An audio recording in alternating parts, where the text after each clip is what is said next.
Hello mga kagandang buhay, magandang araw po sa inyo. Today, ang duty ko po ay tumanggap ng ating mga orders sa bigas. At ipapakita ko po sa inyo ang mga supplier natin. Bibigyan ko po kayo ng tips, paano po sila mahanap at magtuloy-tuloy po ang supply nila ng bigas. Kasi kung balak mong magbigasan business, napaka-importante po talaga mga kagandang buhay ang tuloy-tuloy na pag-supply ng ating mga supplier. Yung makakita po tayo ng supplier na maraming supply mga kagandang buhay at yung hindi tayo papabayaan at yung i-prioritize po tayo sa pagbigay ng stock sa atin. So tara at atin pong kausapin ang manager nila at ipakita ko rin sa inyo ang mga presyo at ang mga quality at ang mga kunting tips at kaalaman para po sa negosyong pagbibigasan.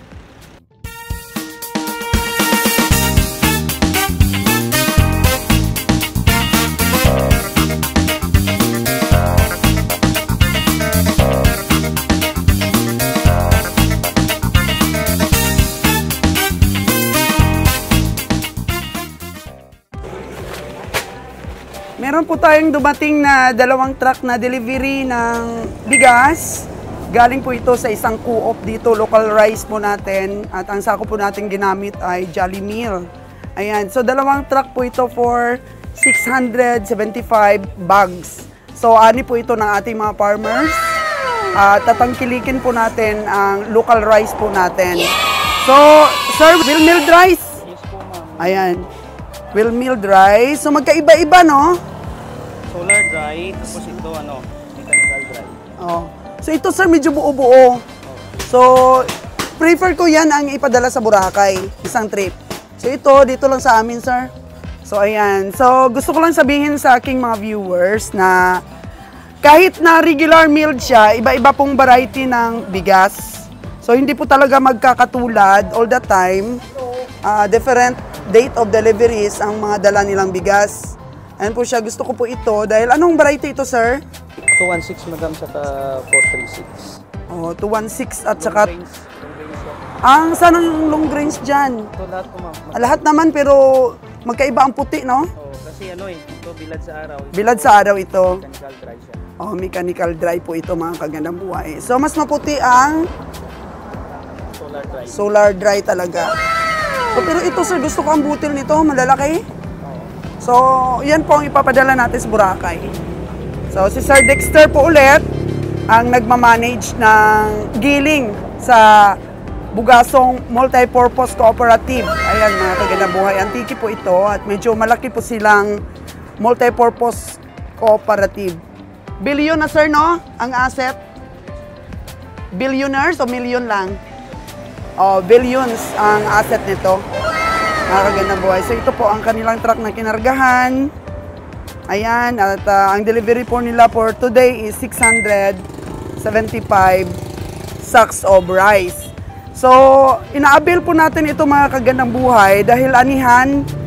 At ang sabi ko kay boss, dapat mag-ipon talaga siya dahil medyo mataas-taas po ang kuha nila ng palay ngayon. So, ang kuha ng palay ninyo ngayon sir is 17 per kilo?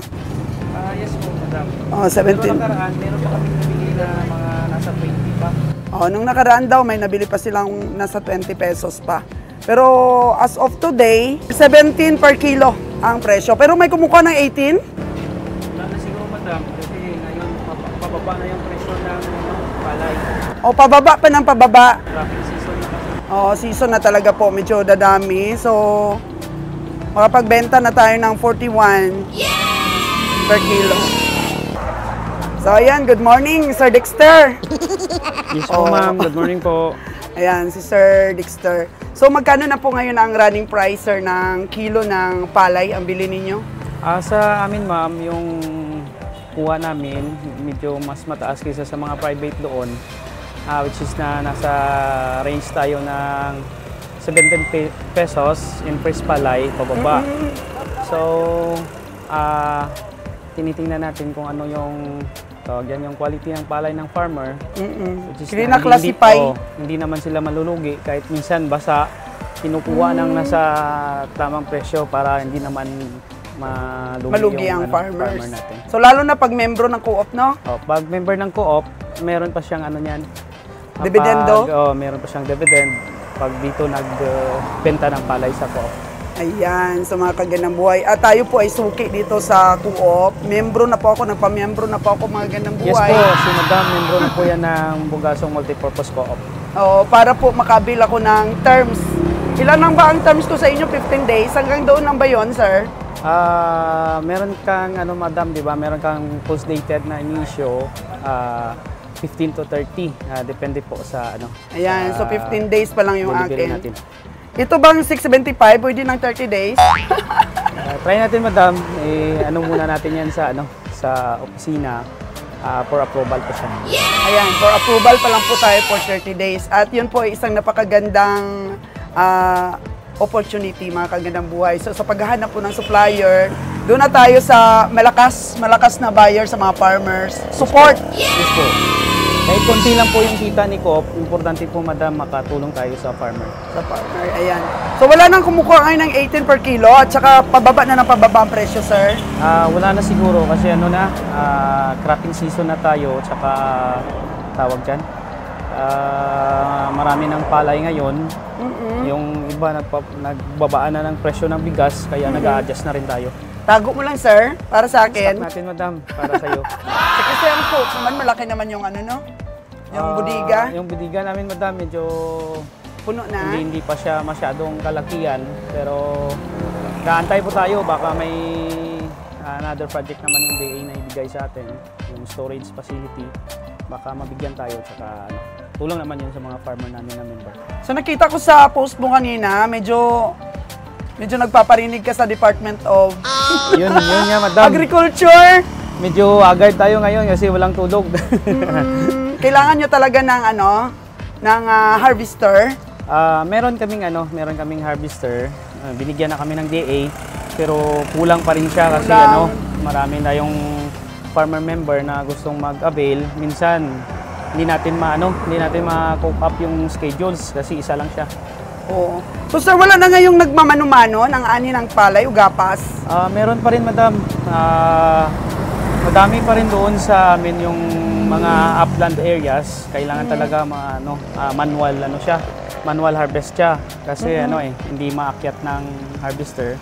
Pero karamihan sa nagpapaani ngayon, medyo lowland na area, advisable talaga yung harvester kasi madali siya labor cost efficient siya. Tapos napapadali ang trabaho. Minsan mabilis. naaalagaan yung quality ng rice dahil di naaabutan ng mga ulan. Yun, Madam, mga factors na So maganda talaga. So manawagan ka naman sa DA. DA, baka naman dyan. Madagdagan. Kulang yung facility natin, saka harvester talaga. Pondo, yun po. So nagsusupport talaga ako sa co-op, Bugasong Co-op, mga kagandang buhay kasi number 1 po nakakatulong talaga sila sa farmers. So mga abuno, mga sir, talagang nagpo-provide kayo sa mga farmers? Yun po, Madam. Meron mga programa si DA. Meron dati PLAYA program, yung parang pagpapautang sa mga farmer natin. Tapos ibalik siya ng walang interest. Yung co-op yung naging bridge diyan. Para mag-classify ng mga farmer. Ayan.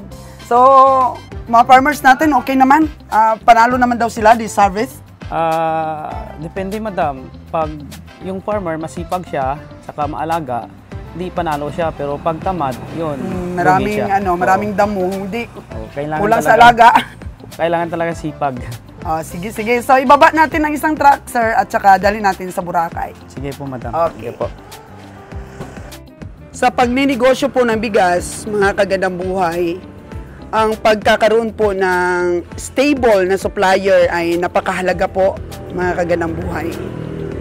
Kasi pag sinabi nating stable, nag-i-stock po talaga sila ng palay. So, masusuplayan kanila kahit hindi na anihan. Napaka-importante din po talaga magkaroon ng supplier ng mga local rice natin. Kasi marami rin naghahanap ng mga local rice. Kung wala pong imported, mga kagandang buhay, medyo mahirap po talaga dahil short po talaga ang supply sa ating mga local rice. Kaya hanggat merong local rice, talagang nagsisikap akong magkaroon tayo ng supply. Pasensya na po mga kagandang buhay at medyo messy po ang ating bodega ngayon dahil marami pong mga container tayong nakikita sa ating supplier ng mantika. So ilang sako ito sir sa isang truck? 300 ito, ibababa mo sa akin. Ayan, binawasan po natin isang sako kanina for testing para makita po natin ang kanyang itsura. So ito medyo maputi ito dahil solar. Medyo broken lang siya ng konti. Doon po sa padadala natin sa Boracay. Medyo hindi po nahapit yun ng giling. Kulang po sa hapit kaya medyo hindi siya maputi. Ayan, kung hahapitin kasi nagkakaroon ng mga broken. So yun, walang halos broken. So, yan po ang ating mga local rice ngayon. At mahirap po magkaroon ng supplier, mga kagandang buhay na volume yung delivery. Kasi kung sa mga maliit-liit ka lang na mga supplier, hindi nila kayang mag-deliver ng mga ganito. Deliver ni sir sa atin, 600. O, ayan. Tignan mo, Jolly Meal din po ito mga kagandang buhay. Ayan, pero dinurado po siya. O. Papadala po natin ito sa Boracay mamaya. Yun po yung Jasmine natin. So, pakunti-kunti na lang po ang bigas na binibili natin. Dahil mahirap po mag-stock na marami para po sa kaalaman ng mga gusto ring magnegosyo ng bigas. Huwag po kayong mag-stock na marami. Kasi, kagaya ngayon, tig-anihan, bigla-bigla na lang po bumabagsak ang presyo. Kaya hindi po tayo nakakasabay sa presyuhan kapag nakakuha po tayo ng medyo mataas pa na puhunan. So, ang sikreto po namin sa pagbibigasan, mga kagandang buhay, para magkaroon ka po ng maraming display, quality, ay yung haspin po na yan, mga kagandang buhay, niribag po namin, pinalitan po namin ng sako ang iba, para po may mapilian ang ating customer. Kasi the more na marami tayong iba't ibang sako sa ating store, ay mas attractive ang store natin. So, mga marketing strategy po yan, mga kagandang buhay, na ginagawa natin para ang ganda po ng presentation sa store natin.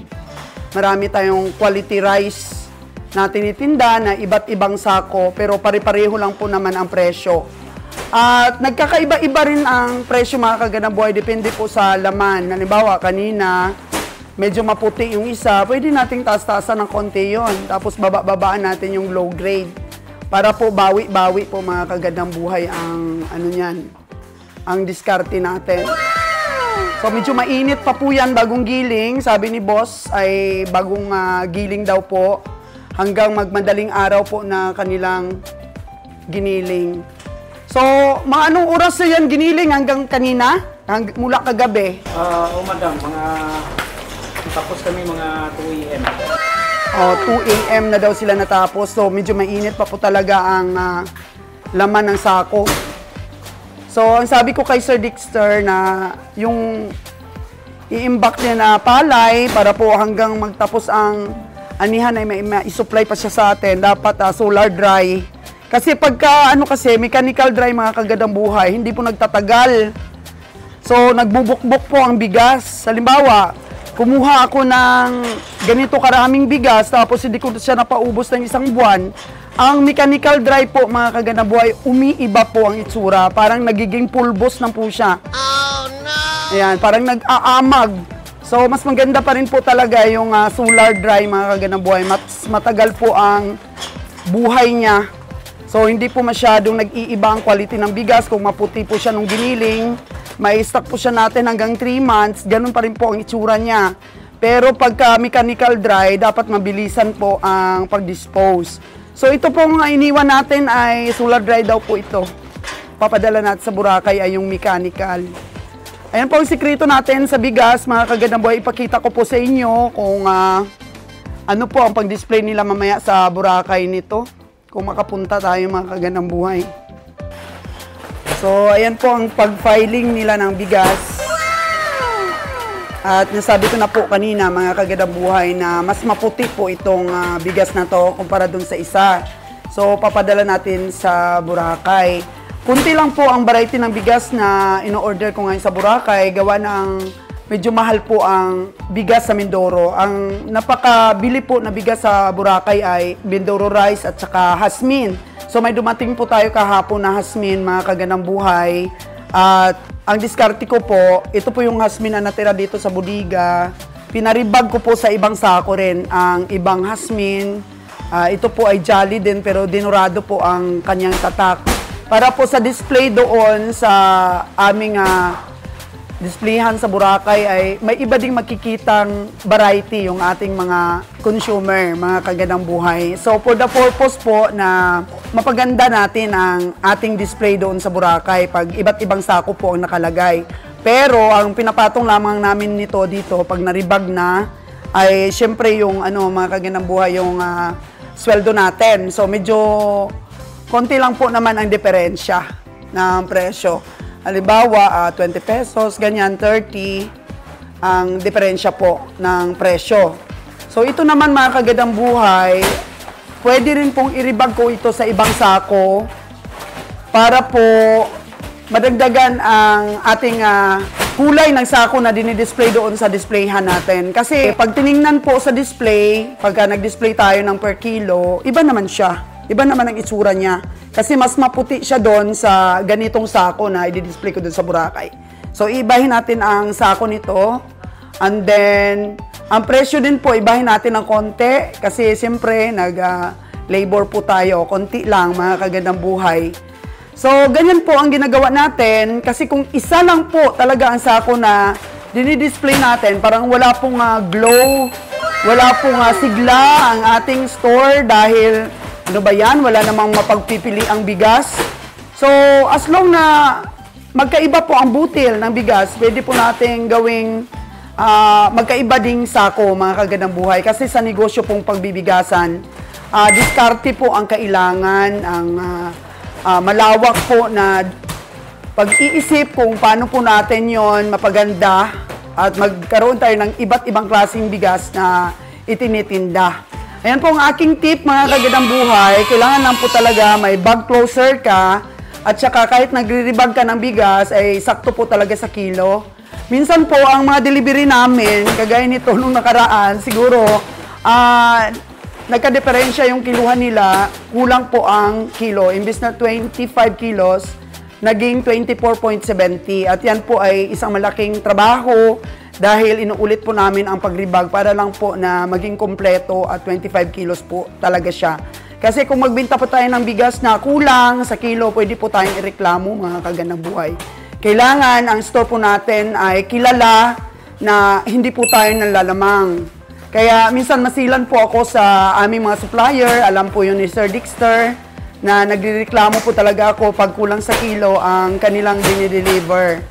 Kasi mostly po pag nalalaman namin kulang, dahil busy naman po ang mga tauhan ko, pag nagre-rebag po kami ng bigas, ay tinitimbang po talaga namin sa timbangan namin at sinasakto po talaga namin. So, nire-refund na lang ni Sir Dexter ang kakulangan, mga kagandang buhay. Importante po sa pagninegosyo ay honest po tayo talaga. So, ayos lang yon dahil sinishare ko sa inyo yung aking mga strategy, kung paano po maganda ang display sa store nyo. Kahit isa lang po ang supplier natin, tingnan po talaga natin ang laman ng mga sako. At kung makita po natin maputi, makita po natin kagaya kanina, iba ang klase ng bigas doon sa isang truck, iba rin naman doon sa isang truck. Pwede po nating i-classify po yan na dalawang klase na ng bigas, pero the same po ang sako na pinaglagyan. So, mag-effort po talaga tayo na palitan ang sako, mga kagandang buhay, in order na marami po talaga tayong klase ng bigas na maibinta at iba-iba po ang presyo sa retail. So, ang store po natin, ang impact po nun ay talagang marami tayong variety at marami pong mapagpilian. Kasi ang mga bigas mo naman, mga kagandang buhay, may mga variety po na magaganda talaga. So, kung namimili ka ng palay, dapat marunong kang mag-classify. May classification po kasi long grains, short grains, at depende na lang po sa pag-dry mo po, sa klase ng giling hahapitin or luluwagan para po ma-achieve mo yung quality ng bigas na gusto mo o order ng iyong mga customer. Ayan, mga kagandang buhay. Para po sustainable na supply, sustainable na kita para po sa inyong sinusuplayan. Para naman po ito sa mga supplier. So, nagtatanong ang aking mga viewers kung paano ako nakakita ng supplier. Effort po talaga mga kagandang buhay. So, ang maibigay ko lang po na tip, syempre, pag gusto mo po talagang mag-umpisa ng bigasan, ang gawin mo po is tingnan mo po ang mga tatak ng sako na click sa inyong lugar. Halimbawa po, click ang Mindoro Rice. So, yun po ang hahanapin mong supplier.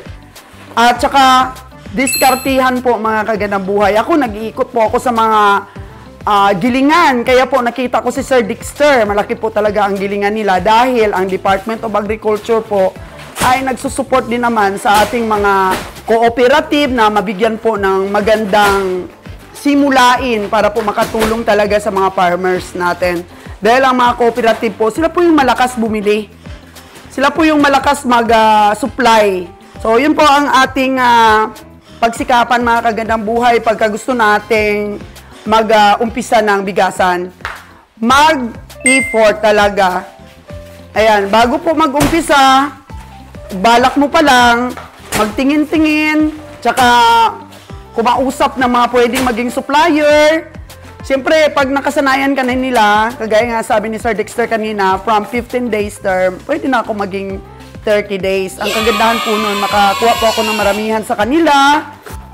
Maipon ko rin dito sa budiga para bonggang-bongga po ang ating store ay maraming stocks. Napapaikot po natin ang puhunan natin. Dahil kung ang puhunan po natin ay puro lahat tubuan, halimbawa umutang tayo sa bangko, tumutubo yon ay mahirap pong habulin ang tubo sa pagbayad. Pero napakalaki pong factor kung may mga ganitong mga asosasyon, mga cooperative na nagtitiwala sa atin. Yung stocks po nila, hindi na tayo tumutubo sa kanila.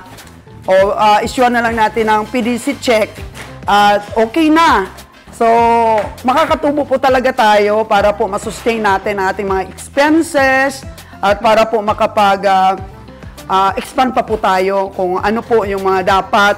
Kagaya nitong sako na to, mga kagandang buhay, pinagawa ko talaga ito. Exclusivity po sa akin. So, ang nilalagay ko lang pong bigas talaga dito ay yung hindi po masira yung sako ko. Kailangan quality, tama sa timbang. At kung nasanay po yung mga customer na ito po ang kanilang binibili at sinasaing, ay hahanapin po nila ito sa iba't ibang store.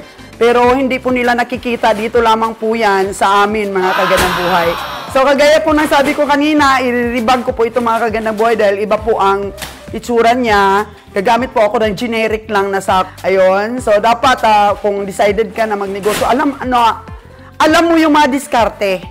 Kung mahirapan ng bigas, siyempre, dumanas po tayo ng mga nakaraang buwan o ilang linggo pa lang. Dumanas po tayo ng pahirapan po sa pagkuha ng stocks. Gawa ng biglang bumagsak po ang presyo ng bigas at nakakuha pa kami ng medyo mataas na puhunan. Pero dito po sa amin, hindi naman kami naglugi dahil na-dispose naman po namin yung mga nabili namin sa mataas pa na puhunan. Actually, sa well-milled lang naman at regular milled, medyo pinababaan ni President Bongbong Marcos ang ating presyo ng bigas. Pero sa mga special rice po, kagaya ng Jasmine, hindi po bumaba. Steady lang po ang presyo. Hindi po talaga sila nagbawas, mga kagandang buhay. Gawa ng mataas po ang kanilang puhunan. So sabi ng iba, affected din daw po ang farmers sa pagbaba. Pero ganun po talaga ang buhay. Kailangan po nating lumaban. So okay naman po, hindi naman masyadong bumagsak ang price. Ayan, maganda naman po ang kuha ko ng presyong ito, mga kagandang buhay. So, love natin ang mga farmers. Win-win lang po ang ating pagninegosyo. Ayan, ang importante po, sustainable po ang supply natin. Marami pa po tayo talagang supply.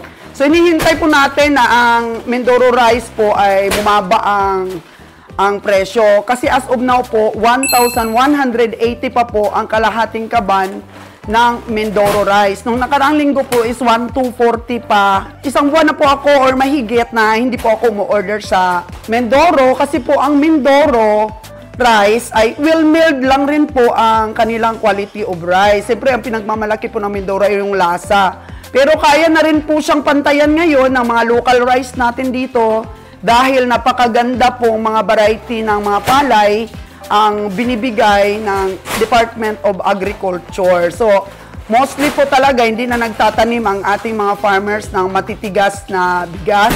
Pag sinaing mo ay pwede mo nang ibato, bukol ang ulo mo. Yun po minsan yung bigas, mga kagandang buhay, matigas po pag medyo wala ng init, lumamig. Pero dito, sinaingan ko po, pag bagong ani talaga, malinamnam. At saka yung mga variety nga ay eating quality na po talaga ang tinatanim ng ating mga farmers. Ayan. So may tips po kayong nakuha sa akin, mga kagandang buhay. Hindi po ako nagtitipid ng tips sa inyo. Ang amin pong ginagawa dito sa pagtinda ng bigas ay sinishare ko po. At sana makakuha din kayo ng konting sidelight. Ang importante lang po talaga, kahit nagre-rebag po tayo ng bigas, ay sakto sa kilo. Kasi ang ginagawa ko lang naman dito, segregation of quality, mga kagandang buhay. So, hindi po ako nagre-rebag ng the same na kulay ng bigas. So, nagre-rebag lang po talaga ako kung nakita ko na medyo maputi yung isa. Kagaya nito, nakasegregate naman or titingnan namin mamaya kung pare-pareho. Wala namang nakahalo dito, boss, no? Isang ganyan talaga. So, siya po ang classificator, mga kagandang buhay. So, siya po nagsasabi na ito pong isang load ay puro ganun ang itsura. So, araw pa po kahapon hanggang 2 a.m. daw silang nagiling para sa atin lang po, mga kagandang buhay. So, ano na yun? May sweldo naman siguro yung overtime nila. Sir Dexter, may sweldo naman overtime nila? Oh, yes daw, madam, sabi. Oh. Si Sir Dexter, bibigyan lang rin natin ng ng pangmerenda, kagaya ng kasama yung mga boys niya. Para naman ganahan silang mag-file ng napakagandang filing dito sa ating pagbibigasan. Alam mo ba, Sir Dexter, merong madadayang mga nagdi-deliver ng bigas sa amin. 'Di ba? Ganitong naka-file siya. Ay hindi nila nilalagyan sa gitna. Kinukulangan nila sa gitna ng filing, Sir Dexter. Madaya yung ibang delivery. Oh, no! Oh, ayun, oh. Oh, binabantayan na namin na Sir Dexter. Kasi pagka hindi pantay-pantay ang taas ng kamada, sigurado may daya na yan, Sir Dexter. Oo. Kami, sigurado po na walang daya kasi pag galing doon sa opisina, na-check na yan lahat. Oo, nabilang na, Sir Dexter, no? Yes po. Oo. So, nagsasama po ang supplier at ang sinusupplyan na matagal kapag walang dayaan. At magaling po pag ganito pong mga co-op ang nagsusupply sa atin. Ayan lang po, mga kagandang buhay. Kung ano po yung i-comment din ninyo, sasagutin po natin. And just for now, babu! Umalis na po ang ating delivery, mga kagandang buhay. Yung isa po na in-unload natin na truck ay umuwi na ng Antique. At ang isa po ay i-unload po papunta ng Boracay. So, sa presyo po, mga kagandang buhay, dapat po meron tayong regular rice, pero wala po tayong regular rice, mga kagandang buhay, kasi nga yung mga farmers natin at ang mga miller natin, hindi sila gumagawa ng regular rice para po mapresyuhan nila ang kanilang bigas. So ang gagawin na lang natin, dahil direct naman po tayo sa farmers minsan, may nabili po ako na pwede nating gawing 42 pesos ang wheel milled na, mga kagandang buhay. Kaya si Saysay po ay gumawa ng 42. At saka meron po tayong ibang mga presyo din na gagawin. Kaya ito papalitan natin yung mga presyo. Mataas pa po ito. Ito po yung dating presyo ng Mindoro rice, mga kagandang buhay. But sabi ko nga, hindi ako umu-order ngayon ng Mindoro dahil wheel milled, ang puhunan ay 1,180 na sa kalahati. Hindi pa rin po pwede na ibenta dito for wheel milled na price. So, ito po 42. Ilalagay po natin dito kasi wala pa tayong medyo mababa sa 45, mga kagandang buhay.